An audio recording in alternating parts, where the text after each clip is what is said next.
आगे बढ़ते हैं और वॉकहार्ड पर नजर डालते हैं। आज के ट्रेडिंग सेशन में स्टॉक करीब 4% ऊपर है और पिछले 5 दिनों की बात करें तो करीब 35% की तेजी इस स्टॉक में दिखी है। रैली की वजह क्या है, पूरी डिटेल्स लेकर मेरे सहयोगी अभिषेक अब हमारे साथ जुड़ चुके हैं। अभिषेक, बताएं क्या वजह है इस रैली की? करीब 35% की तेजी केवल पिछले 5 दिनों में वॉकहार्ड पर दिखी है। जी, वॉकहार्ड की अगर बात करें तो शेयर बहुत तेज रफ्तार से चल रहा है और 52 हफ्ते की ऊंचाई नहीं बल्कि करीब करीब 8 साल की ऊंचाई पर भाव पहुंच गया है और मार्केट कैप निकल गया है 12,500 करोड़ रुपए के पास। दरअसल एक दवा है जेनिक, जिसको कि अमेरिका में कैंसर के इलाज में फिलहाल इस्तेमाल किया जा रहा है, उसका ट्रायल भी चल रहा है और भारत में इसका लॉन्च FY26 की शुरुआत में हो सकता है और इस चीज को लेकर काफी ज्यादा उत्साह बना है। कंपनी ने जो जानकारी दी है वो कहा है कि भारत में ये जो दवा है वो करीब करीब 85 से 90% के डिस्काउंट पर लॉन्च की जा सकती है। आपको बता दें कि अमेरिका में जो इसका दाम है वो है करीब करीब $15,000, यानी कि करीब करीब 12.5 लाख रुपए, लेकिन यहाँ पर काफी डिस्काउंट पर ये लॉन्च होगी दवा। और कंपनी के चेयरमैन हबील खुराकीवाला ने बताया है कि इसका जो मार्केट है वो हो सकता है करीब करीब $25 बिलियन का। तो एक बड़ा प्रोस्पेक्ट है जेनिक वॉकहार्ड के लिए और कंपनी ने रिसर्च पर अब तक $500 मिलियन का निवेश किया है जेनिक के, और ये कहा है कि रिसर्च और जो ट्रायल है वो संतोषजनक ढंग से चल रहा है। आपको बता दें कि 2013 में इस शेयर का भाव, वॉकहार्ड के शेयर का भाव करीब करीब 1900 रुपए के आसपास का था और फिर से हम देख रहे हैं कि इस जबरदस्त तेजी के बाद 900 रुपए के भाव लौट के वापस आ गए हैं। सवाल ये उठ रहा है और ये कहा जा रहा है कि क्या वॉकहार्ड का टर्न अराउंड हो चुका है या हो रहा है, और वो इस वजह से हो रहा है क्योंकि ग्रोथ के मजबूत प्लान से इमर्जिंग मार्केट में जो अपॉर्चुनिटीज है उसको भुनाने के लिए कंपनी तैयार दिख रही है।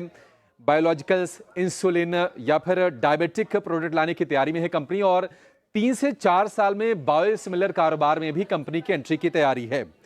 कंपनी इस साल में फिर से पूंजी जुटाने की भी तैयारी कर रही है। आपको याद होगा कि मार्च में प्रशांत जैन, मधु केला जैसे दिग्गज निवेशकों से कंपनी ने करीब करीब 500 करोड़ रुपए जुटाए थे। अब जो पूंजी कंपनी जुटाएगी उसमें से 50% रिसर्च पर और बाकी जो है कर चुकाने या फिर वर्किंग कैपिटल पर इस्तेमाल होगा। आपको बता दें कि भारत के अलावा यूके और आयरलैंड के बाजार में कंपनी की मजबूत पकड़ है। फाइनेंशियल्स की बात करें तो वो थोड़े से कमजोर जरूर रहे क्योंकि पिछले 5 में से 4 कारोबारी साल में कंपनी ने घाटा दिखा है और बिक्री भी सपाट रही है। FY22 में वैक्सीन सप्लाई से बिक्री में हमने थोड़ा सा सुधार देखा था, लेकिन अब लिक्विडिटी पोजीशन में कंपनी की सुधार की उम्मीद है। 2024 मार्च तक कंपनी में प्रमोटर की हिस्सेदारी करीब 51.5% के आसपास थी और प्रमोटर के गिरवी रखे शेयरों में भी कमी आई है। फाइनेंशियल्स आप देख लीजिए, बिक्री में ज्यादा हमने कोई उछाल दिखा नहीं है। घाटे का आंकड़ा पिछले 5 से 4 फाइनेंशियल ईयर में कंपनी ने रिपोर्ट किया है।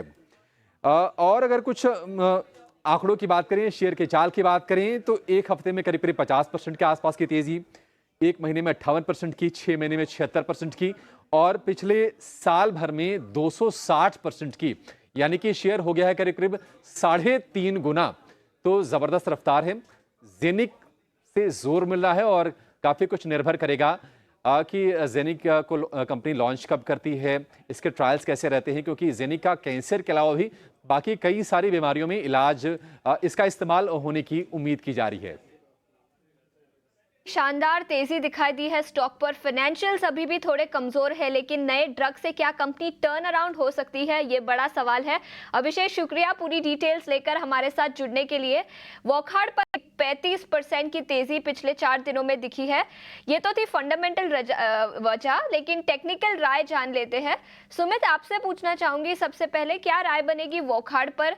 फाइनेंशियल्स थोड़े से कमजोर है, लेकिन अब कंपनी ने नया ड्रग लॉन्च किया है तो शायद टर्न अराउंड की उम्मीदें हैं। टेक्निकल्स पर देखें तो क्या ये मोमेंटम कंटिन्यू हो सकता है स्टॉक पर?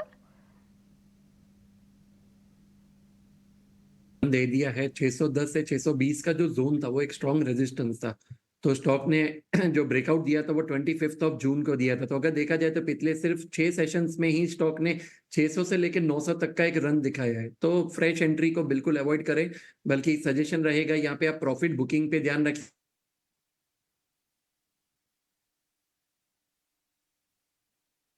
से स्टॉक में प्रॉफिट बुकिंग आ सकती है और थोड़ा सा नीचे भी जा सकता है। तो प्रॉफिट बुकिंग पे ध्यान दीजिए। अगर किसी को होल्ड करना है तो फिर 780 का एक ट्रेलिंग स्टॉप लॉस रहेगा और अपसाइड में 985 का टारगेट रहेगा।